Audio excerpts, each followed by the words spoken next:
La FAGE, la Fondation pour l'accueil de jour des enfants, fête ses 10 ans. Elle coordonne et facilite le développement de l'accueil des enfants jusqu'à 12 ans dans le canton de Vaud. Avec nous pour en parler, Gérald Crétegny, bonjour.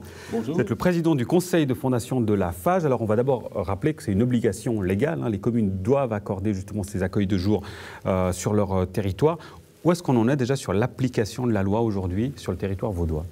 Alors, la loi, donc la Fondation d'accueil de jour des enfants, a été créée en 2006, enfin, avec effet dès 2007. Et nous fêtions l'année passée, effectivement, ces 10 ans. Alors, ces 10 ans dans lesquels, juste pour donner un chiffre, on a passé de à peu près 11 000 places d'accueil dans le canton à 23 500 à la fin de l'année passée. Donc, on voit qu'il y a un effet démultiplicateur qui est extrêmement intéressant. Et la mission de la FAGE est effectivement le développement et l'aide au développement de ces places d'accueil. C'est donc en bonne voie. Il y a quand même quelques difficultés encore aujourd'hui. Alors, c'est en bonne voie. C'est-à-dire que l'année passée, le Grand Conseil a accordé effectivement une nouvelle mouture de la loi, ce qui fait que le financement particulier de cette fondation, et donc automatiquement des structures d'accueil, a été largement renforcé et assuré jusqu'à, en tout cas, 2022. Les difficultés, elles sont dans le fait simplement que quand vous mettez un franc de subvention pour la création de nouvelles places, c'est clair que pour les communes, c'est très souvent 2 francs qu'il faut verser. Donc, en fait, elles gagnent 1 franc, mais il y a 1 franc qu'elles vont perdre. Oui. Ce qui fait que la tension peut augmenter effectivement au niveau des communes.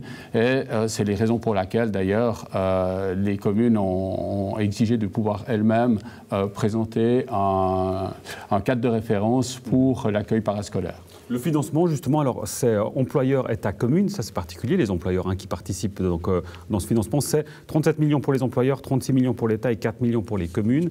Mais là, vous le rappelez aussi, c'est pas parce que les communes mettent 4 millions que c'est tout ce qu'elles mettent. En l'occurrence, il y a les structures en elles-mêmes qui sont à la charge des communes. Tout à fait.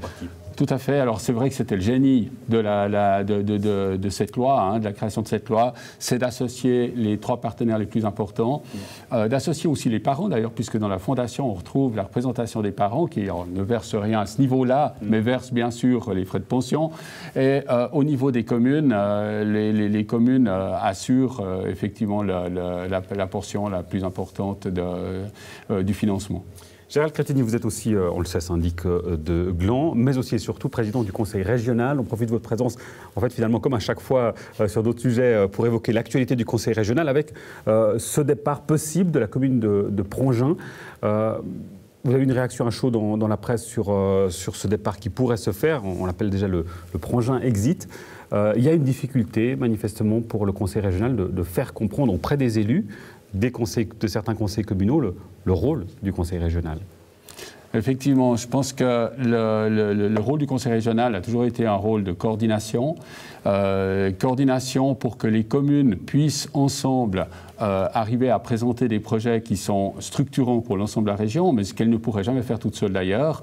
Et il faut juste rappeler à ce niveau-là que les frontières des communes sont malgré tout très petites par rapport aux enjeux que nous avons. Donc c'était dans ce but-là que les communes elles-mêmes ont décidé à l'époque, c'est-à-dire en 2004, de créer ce conseil régional. Mais ces communes, pardonnez-moi, ont quand même manifestement une crainte, certains élus, d'une perte de souveraineté communale. J'allais y venir, c'est simplement le fait que, mais ça c'est pour toutes les associations intercommunales que ceci se passe.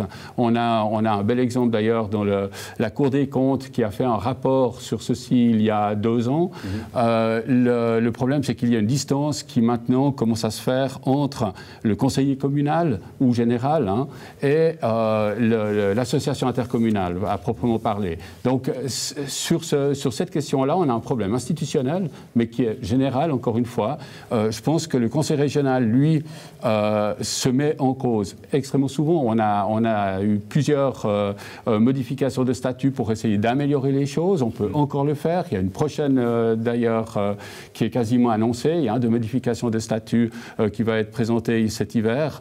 Donc, on y travaille, on essaye d'améliorer les choses, mais je pense qu'on a aussi le carcan institutionnel qui, parfois, amène quelques difficultés.